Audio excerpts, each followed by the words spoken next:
Alors sur la même lancée ci célébration centenaire maître Abdoulaye Wade ñuy dalal tey Cheikh Tidiane Ndiaye nekk journaliste producteur amal benn documentaire ci ancien président de la République ñu ngi lay nuyu di la ziar di la dalal jàmm.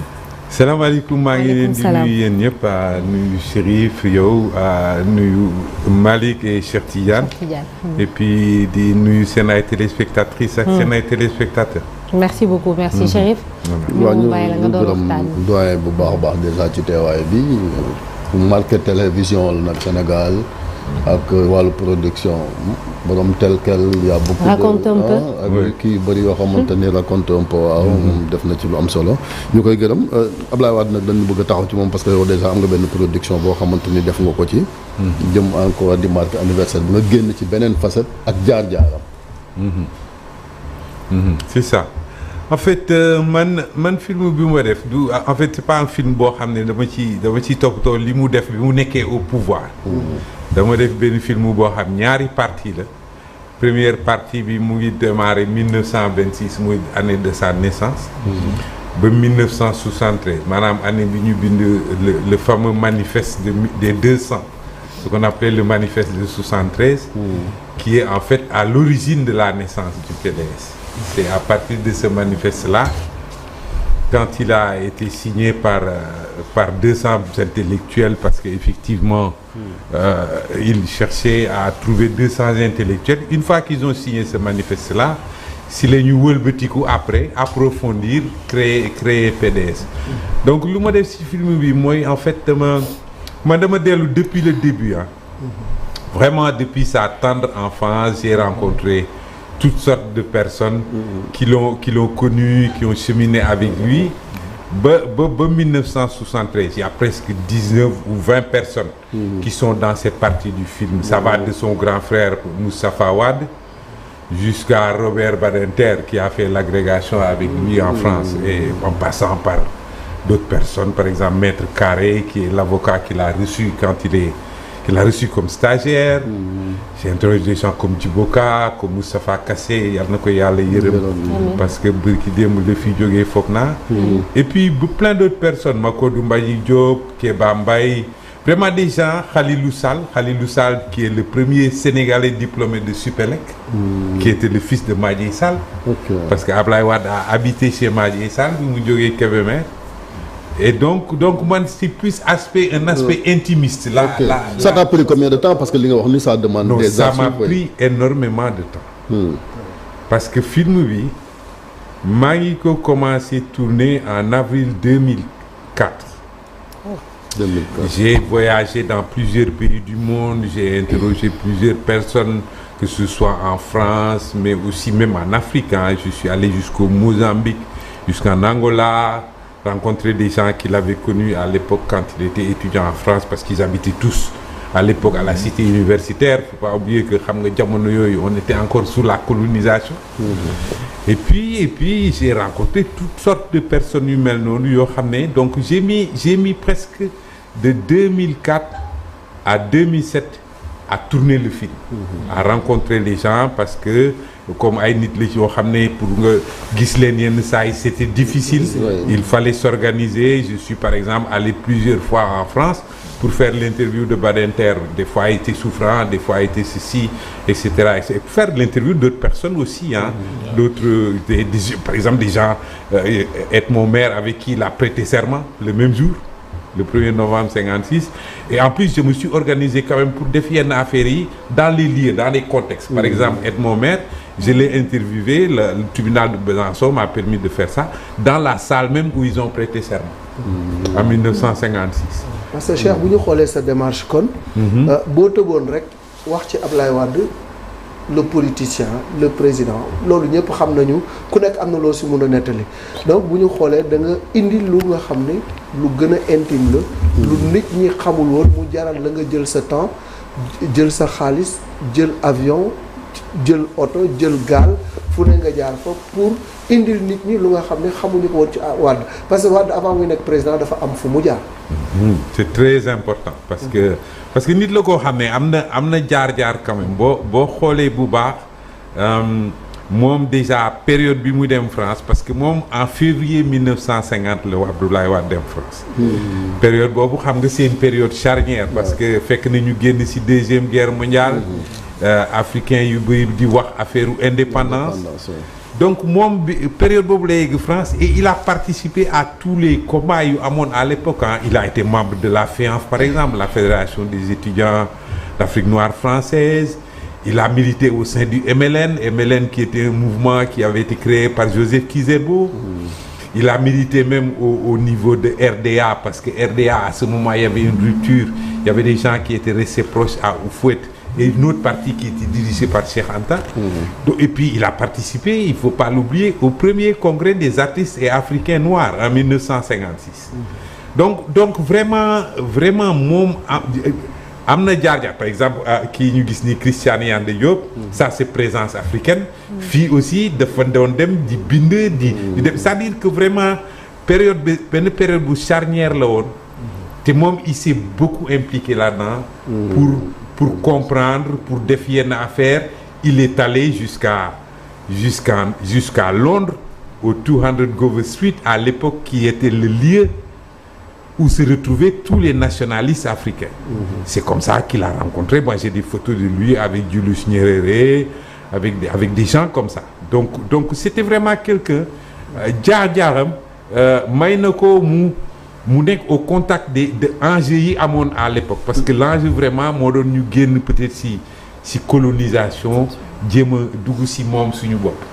mais est-ce que proximité boobu nga amoon ak moom ak aussi ñi nga xamee ne xam nañ ko côtoyer ko est-ce que à travers entretien yooyu ak témoignages yi xam nga ci nit boo xamee ni que du grand public xamuñu ko.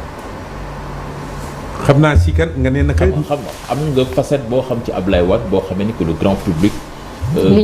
ignoré ko ci moom. mais bëri na du jeex du xaaj par exemple Wade bi muy avant muy prêter serment il a fait son stage chez un avocat qui s'appelait Maître Jacques Carré qui était en fait l'avocat de la police de Besançon.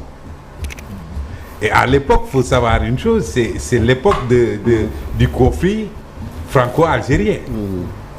Donc il est allé faire son stage chez un monsieur qui est quand même qu'on pouvait classer comme étant très à droite, parce que avocat de la police.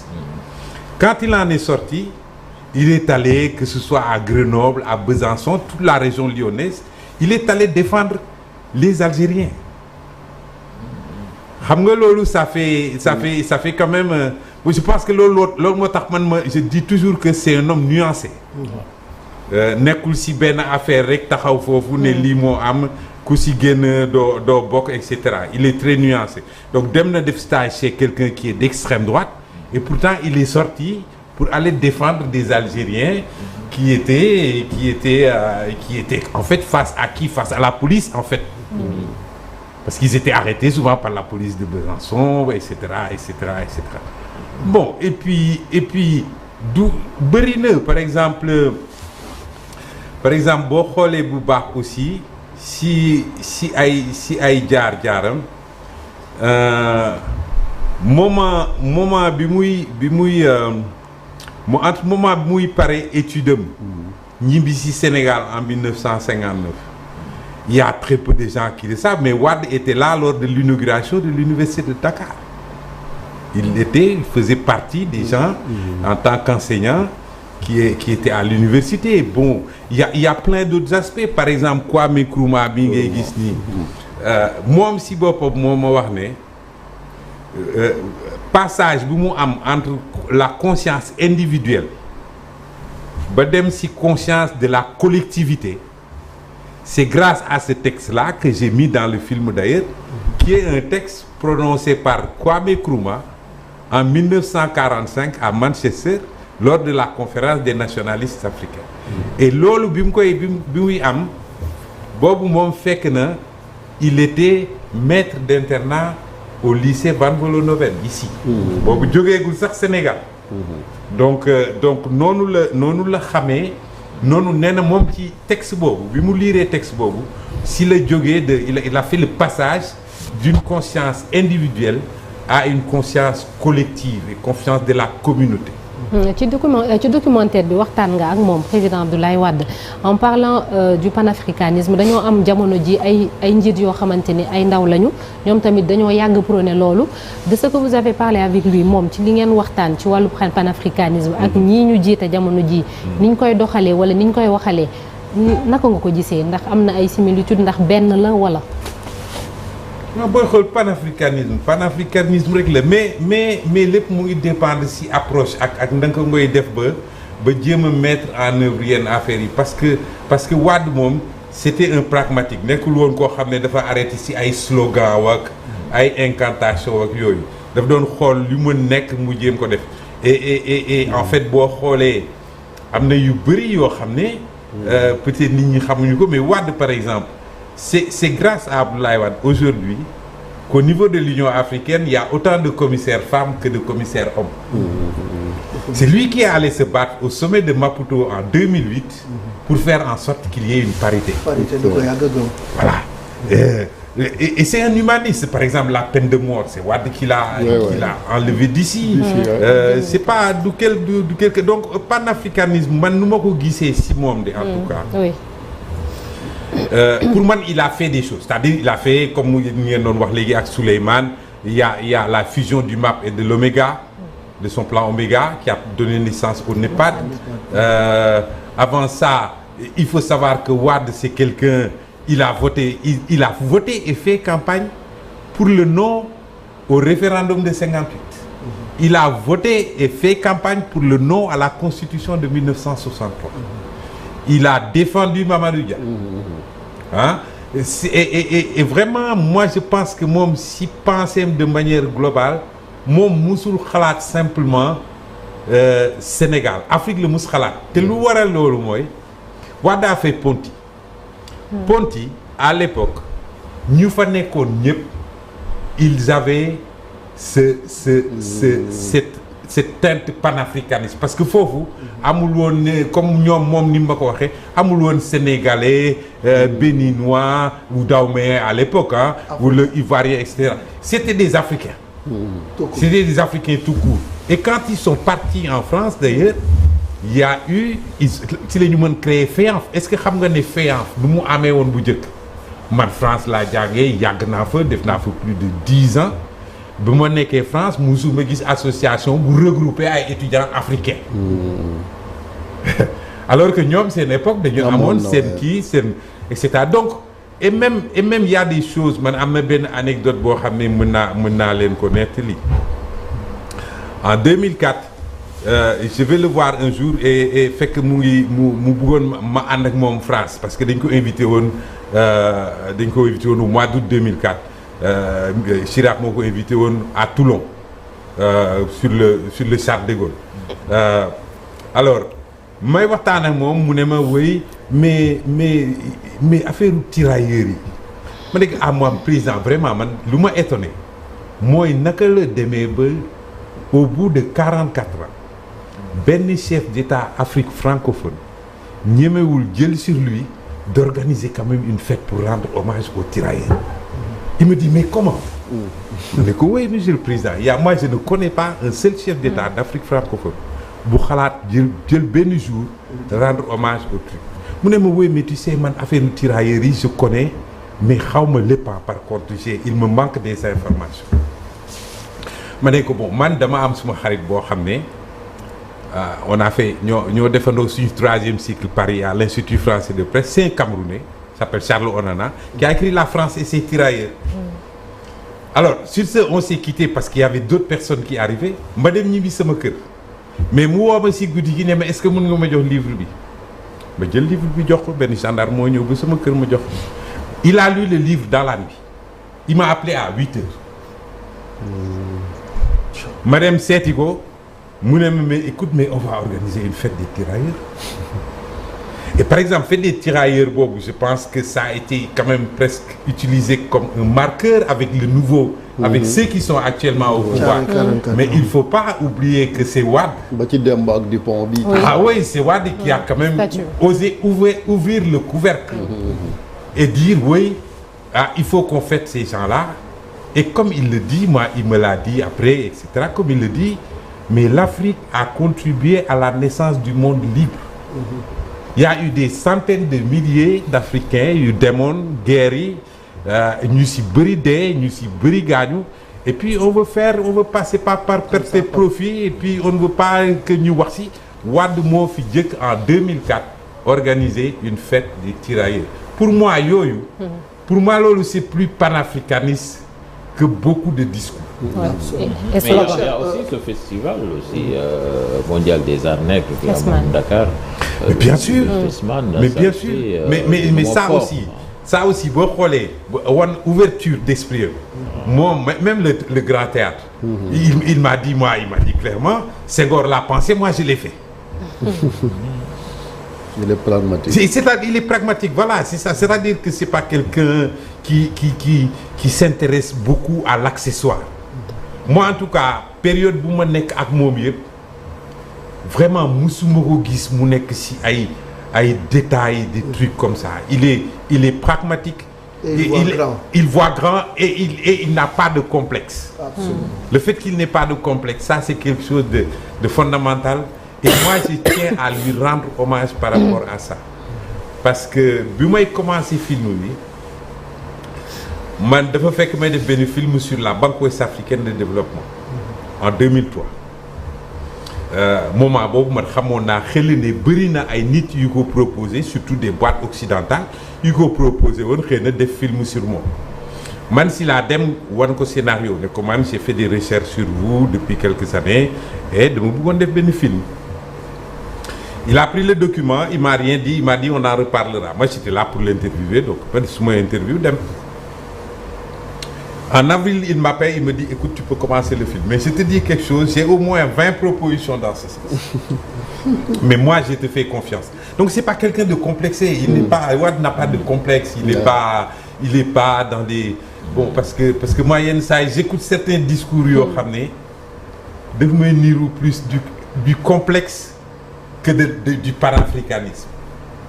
Parce que boo taxaw il y a pas de complexe à avoir, je veux dire bon je sais pas c'est pas ñun ñëpp am na si ñu bëri si ñun ñu demoon jàng si tubaab yi xam nañu xel ne tubaab yi ëpp ñu xel ëpp ñu dara et Wade il a toujours eu ce comportement là, un comportement boo xam ne il y a pas de complexe. Moi j'ai assisté à plusieurs scènes yoo xam ne vraiment il a eu des attitudes qui démontrent que moom nekkul si affaire complexe ak demander avis etc. Même le refus aujourd'hui quand on dit on ne va pas négocier une restructuration de la dette par exemple. D'accord. Moi j'ai vu Wade dire aux gens de la Banque mondiale qu'ils n'avaient pas besoin d'eux pour construire l'autoroute. Et je pense qu'il les a pas utilisés pour construire l'autoroute. L'autoroute il a mis une sorte de taxe là. RDIA xawma et les gens payaient quand ils voyageaient qui ont permis de rembourser. Il a fait avec le BNP, la BNP et tout ça. Donc c'est pas quelqu'un de complexé lui, il est pragmatique, il voit quelque chose, il veut le faire, il y va et c'est pas un complexé. Et dans le film am na une personne bu nga xam ne aussi marqué na fiu Ablaye Wade xëy na dama ko ci gisul. Muy madame Viviane qui a partagé. Elle parle dans le film. Voilà. Non, elle parle dans le film et man je suis allé man ci sama jëmu bopp dama dem ba mairie Besançon et j'ai filmé l'acte de mariage de Wade et de madame Viviane Were parce qu'ils se sont rencontrés en 1953 en début d'année et c'est comme ça qu'est née leur relation et ensuite madame Wade parle dans le film. Elle parle bien évidemment dans le film. On ne peut pas faire un film intimiste sur lui sans donner la parole à sa femme. Ban autre témoignage moo la marqué ci ay anecdotes ci ñi nga jël par exemple sur Wade. Mais bëri na par exemple il y a beaucoup de gens quand je faisais mes recherches qui me disaient par exemple comme les Saliou Kandji mi qui me disaient oui Ablaye Wade lu mu xalaat rek lay mooy am et cetera. Mais j'ai trouvé en lui par exemple quelqu'un qui t'explique que mais Wade il était complètement il est ouvert à la discussion. boo waxtaanee ak moom boo ko convaincre daf koy nangu. Il n'a pas ce problème là. Bon quand on parle de témoignages moi il y a beaucoup de gens par exemple il y a Kéba Mbaye qui m'explique que pour lui, en termes de génération d'idées, c'est-à-dire générer des idées, Wade c'est une cocotte minute. C'est-à-dire qu'il a 1000 idées. Après, le problème, c'est de savoir est-ce que derrière, il y a des gens qui sont en mesure de le suivre. Ces études aussi, moi j'étais surpris quand, par exemple, là je vois lettres, sciences humaines, etc. Quand j'étais à Besançon, voir le nombre de disciplines et de matières qu'il a essayé d'embrasser dans ses études. Pour tout ça parce que amoon na benn ouverture d'esprit. Ah voilà. Et donc et des choses comme ça. Vraiment, il y a énormément de témoignages. Il y a même des témoignages que je n'ai pas pu mettre dans le film parce qu'il fallait arrêter. Par exemple, Maître Edmond Maire, il m'explique, gis nga fenêtre bi. Moom ak Wade bi ñu prêter serment à l'époque robe d'avocat dafa cheroon. Donc ils se sont cotisés, ils ont acheté une robe. Bu Wade dee plaider dafay dem fenêtre am Edmond mu jox ko robe. Bu Edmond di plaider ji ñëw Abdoulaye. Et mu jox ko robe. Donc vraiment voilà, ça montre aussi que vraiment c'est quelqu'un et puis il y a toute cette période là où il a passé son temps à défendre les Algériens. Ça je pense que c'est quelque chose de très important aussi. Ku mel ni Abdou Diouf est-ce que aussi jot na wax si Maître Abdoulaye Wade. Alors Abdou Diouf non, mais par contre Abdou Diouf j'ai pas pu l'interroger. J'ai voulu l'interroger. Bokk na samay plan, mais j'ai pas pu l'interroger. Je l'ai vu après, quelques années après, juste avant qu'il ne quitte la francophonie. Mais je voulais l'interviewer. Et il y a beaucoup de gens que j'ai interviewés qui sont pas dans ce film-là, que je mettrai peut-être dans un autre travail. C'est parce que j'ai interrogé quand même en tout et pour tout 53 personnes. Waaw, c'est énorme. Voilà, donc j'ai interrogé des gens, même fii Sénégal. ñu si bëri ñu àndoon ak Ablaye Wade ñu si bëri interrogé naa leen ñi gars yi di interviewé fan yëpp. Pape Samba Mboup, tout le monde, Habib Sy, tout le monde, j'ai interrogé tout le monde.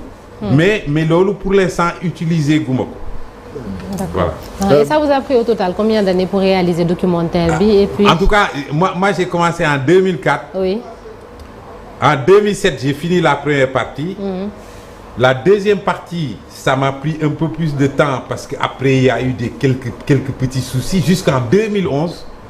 Moom si boppam moo ma woo ne ma bon ñëwal ñu def suñu interview. Bon, donc moi je suis allé le voir au mois d'avril 2011 et j'ai fait une très longue interview de 3h30. C'est cette interview que vous voyez là. Oui. Et donc 2011 quand j'ai fait l'interview, je l'ai gardé, je ne l'ai monté qu'en 2021, 10 ans plus tard. Oh. Voilà, donc parce que bon moi je pense que bon c'est pas quand on fait des docus, il faut pas aussi être se pressé tout le précipiter. temps. Oui. D'accord. Ouais, parce que bon boo bëggee en un mois def benn docu, bon après ça revient juste à une histoire d'interview et de succession d'images. Il y a pas une trame derrière. Et donc loolu moo tax man considéré naa ne en tout cas 2004 ba 2021. Travaillé naa ci film bi, même si par ailleurs j'avais d'autres activités aussi qui me permettent de, parce qu'il faut bien que je vive. Oui, mais vous l'avez bouclé là maintenant. Je l'ai bouclé. Là j'ai bouclé en tout cas les deux premières parties qui étaient li ma bëggoon def au début. mooy d'abord wane jaar-jaaram bi mu nekkee ndaw ba 1973.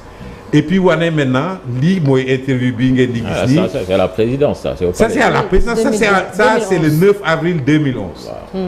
J'ai fait 3 heures d'interview avec lui. Un an avant son départ. C'est quelque temps avant son départ, quelque temps avant le 23 juin. J'ai fait cette longue interview que j'ai gardée. J'ai attendu 2020 pour commencer à le regarder à nouveau. Et c'est à ce moment-là que j'ai commencé le montage. Mais deuxième partie bi, intérêt bi mooy kenn wax aussi moom kese moo si wax. Personne d'autre. C'est lui qui nous raconte le PDS depuis le manifeste de 1973 ba bi mu yegsee au pouvoir. man bi mu yegsee au pouvoir pour man sama liggéey foofu la yemoon. daal dina jox léegi ku bëgg a seetaan film bi. c'est ça fooy dem. Ah bon dinaa xëy na dinañu xool ni ñuy def ba diffuser ko. ñu ngi travailler daal si benn idée am benn comité d'initiative bu ñu permettre que ñu dem dans les différentes régions du Sénégal pour wane quand même wane film bi wan ko aux Sénégalais parce que man je pense que comme nu ko ñëpp waxee Wade n'appartient à personne. C'est ça, ouais. C'est un patrimoine national. Moi je me suis retrouvé un moment avec des relations très proches avec lui. Je le voyais en privé très souvent. J'ai dormi à Popenguine avec lui, etc., etc. Et c'est comme ça que j'ai pu en fait rassembler toutes ces informations. C'est parce qu'il m'avait ouvert sa porte. Et ça, c'est difficile. Moi, je connais pas dans l'histoire de la sous-région, président Bounangou, un compatriote à lui, def un film aussi intimiste sur lui pendant qu'il est au pouvoir. Oui, c'est vrai. C'est vraiment fabuleux pour la postérité. De toute façon, on a quelque chose de fabuleux qui restera dans les annales. Maintenant, daj nga ci ay coono dépenser nga ci ay xaalis mais ça aussi il faut rentabiliser moo tax. Bon mais gis nga ne au mois de septembre dernier dama bëggoon diffuser deuxième film bi au cinéma Pathé. Alors il y a des gens qui se sont levés en disant que oui j'étais en train de vouloir trouver xaalis ci kaw sur le dos de Wade lu nekk ñu wax ko. Mais lu ñu xamul mooy gis nga deuxième film bi ngay gis nii. dërëmu kenn dugg si te ñooñu doon wax noonu di wër si journaux yi di wax ne dafay wut et cetera man ñooñu musuma leen gis pendant tout le temps que j'ai travaillé avec Wade. loolu Sénégal. mais Sénégal malheureusement c'est ça. noonu la demee quoi nit ñi dañuy yenn saa yi ñu nekk si nga nekk si benn affaire nit ñi di la ko jéem empêcher def te ñoom duñ ko def. Et ça, c'est une œuvre intellectuelle, une œuvre humaine qui a nécessité un gros investissement. Gros travail. Sur le plan intellectuel, sur le plan ce temps, cette énergie. De la durée, sur le plan de la durée. Et puis ñoom lu ñu xamul ñooñu doon wax noonu mooy man je détiens beaucoup de documents yoo xam ne Ablaye Wade si boppam moo ma ko jox. Parce que archives yi quand même lii même des lettres que Senghor lui écrit quand il décide de quitter l'UPS. J'ai les lettres par devers moi. J'ai plein de documents yoo xam ne moom si boppam moo ma ko jox mais xam nga ñooñu di wër di wax ne man damay jéem a dund si kaw Wade mais ñooñu mënuñu sax xam loolu mënuñu sax xalaat loolu. mënuñu xalaat loolu parce que Wade au-delà de tout ça je le dis entre guillemets Wade a fait 2 ans d'école primaire avec mon père. À Kébémer. À l'époque il y avait que 2 classes à Kébémer. Ils sont partis à Saint-Louis par la suite. Donc et il l'a su. ba nga ñëwee di tourner ak moom. bi ma commencé tourner laa ko wax. je n'ai même pas cherché à lui dire bu ma koy jëkk gis di def filmu Wade jéemu ma ko wax sax. man maay kan dama continuer rek ba kii et quand je l'ai vu après il a beaucoup insisté pour que j'amène mon papa. Mon père n'a jamais voulu. Il l'a pas fait. Il m'a dit à partir du moment où xam ne leen bon c'est bon allez-y.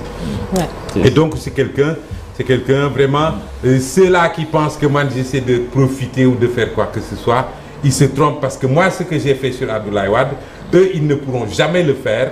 Moi toutes les personnes que j'ai interviewées dans ces premières parties du film la plupart d'entre eux nekkatuñu sax ci àdduna. Voilà et puis Wade li may raconté nii Wade moo ma ko raconté bi may def interview bi ñooñu di wax ñooñu ñëpp kenn si ñoom nekkul woon au palais.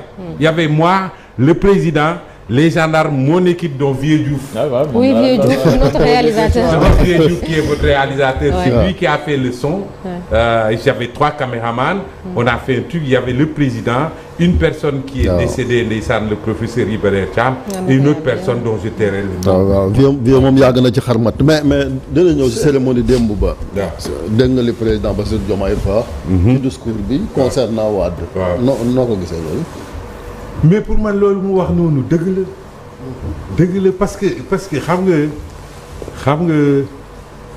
nga dañu si réew bi ñu nekk nii réew bi dafa am jaar-jaar am na fu ñu jaar pour yegg si yeewuñu suba rek am démocratie nii ba ñu mën am élection ba nit ñi et cetera. Par exemple ma nekk li la benn affaire en 1976 lors des premières élections locales et rurales du Sénégal. Il n'y avait pas de code électoral sénégalais. Le seul code qui régissait le vote au Sénégal, c'était un décret de Napoléon III. qu'on utilisait jusqu'à présent. C'est Abdoulaye Wade qui est allé voir Senghor, qui a discuté avec lui, qui lui a dit quand même, Monsieur le Président, c'est inadmissible qu'on utilise des lois coloniales jusqu'à présent. Donc le premier code électoral sénégalais a été élaboré en 1976. N'est-ce pas? Donc li muy wax dëgg la, c'est-à-dire que réew mi fii c'est par strates successives.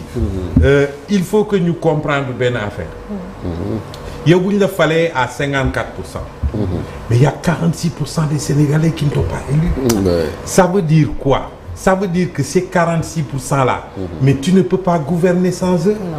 Donc il faut que nit ñi am benn ouverture d'esprit.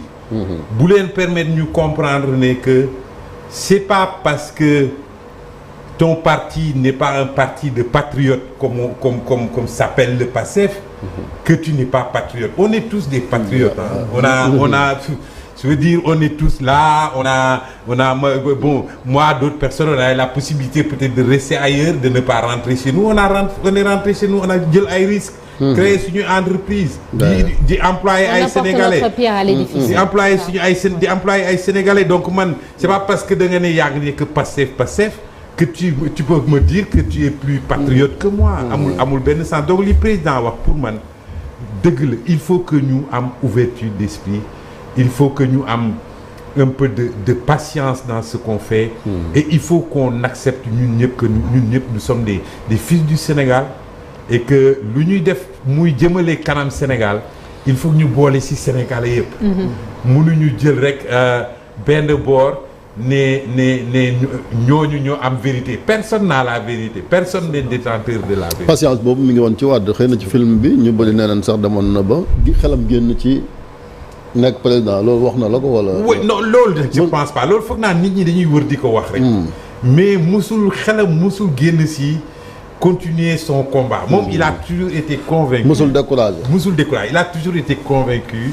qu'il pouvait accéder à la magistrature suprême par les urnes. Et non seulement loolu musu ko xalaat mais il faut voir que 98 déjà lors des élections législatives. Ici au Sénégal, mais lui-même il s'était rendu compte que la majorité n'était plus du côté de l'UPS. L'UPS avait gagné les élections, mais la majorité des votants avaient voté pour l'opposition. Donc c'est pas à 2 ans près qu'il va décider que bon finalement ça l'intéresse pas. Tout au contraire. Je pense que stratégie la woon rek mu dem France toog fa tuuti pour moytu yenn affaire. Mais héritage bi nag xëy na waaw mooy dernière question parce que quand même ku mel ni Abdoulaye Wade ak li mu fi bàyyi ci héritage bi gis nañ démb saal ba ña fa nekkoon ñu ci bëri àndoon nañu moom àndatuñu ak moom son fils qui dirige le parti noo gisee finalement fi héritage bi mujj. Bon héritage bi de pour l'instant je trouve ça un peu compliqué mais en tout cas moi je considère que bu nekkoon ne nit ñi ñu ngi référé aussi moom simplement référé wu par sa manière de faire sa capacité à pardonner je pense que yu si bëri yu am actuellement du am parce que bëri na ay xuloo tax ñii dem et cetera mais boo xoolee ba si biir Abdoulaye Wade n'est pas partisan de ça moom mun nga xuloo moom tey xëy na dans 2 ans mu nekkaat ak yow boo xoolee histoire am rek nga gis ñi ko bàyyi woon ñëpp parce que il l'explique d'ailleurs gis nga bi mu amee 18 députés moom nee na ma moom dès le début il était convaincu que presque ñëpp dinañ dem bàyyi ko et effectivement à la fin de la législature il lui restait 4 députés pourtant ñu si bëri si ñi demoon mais ils sont revenus plus tard quand il est arrivé au pouvoir et il n'a pas eu cette rancune cette forme de haine ou de je ne sais pas quoi pour dàq leen wala ne non il a travaillé avec tout le monde c'est un humaniste c'est un intellectuel curieux et c'est quelqu'un qui a une formidable capacité à partager. Quand je dis partager, je parle pas juste d'argent, je parle d'idées, il est capable de partager. Moi j'ai eu des discussions pendant des heures avec lui sur des questions qui ne concernaient même pas le Sénégal. Merci beaucoup merci Cheikh Tidiane Ndiaye journaliste producteur ma fàttali ne da nga defar benn documentaire ci président Abdoulaye Wade dinañ tàggatoo léegi restez avec nous ñu xooli ci une journal L'Observateur ak bu Record et la météo du jour.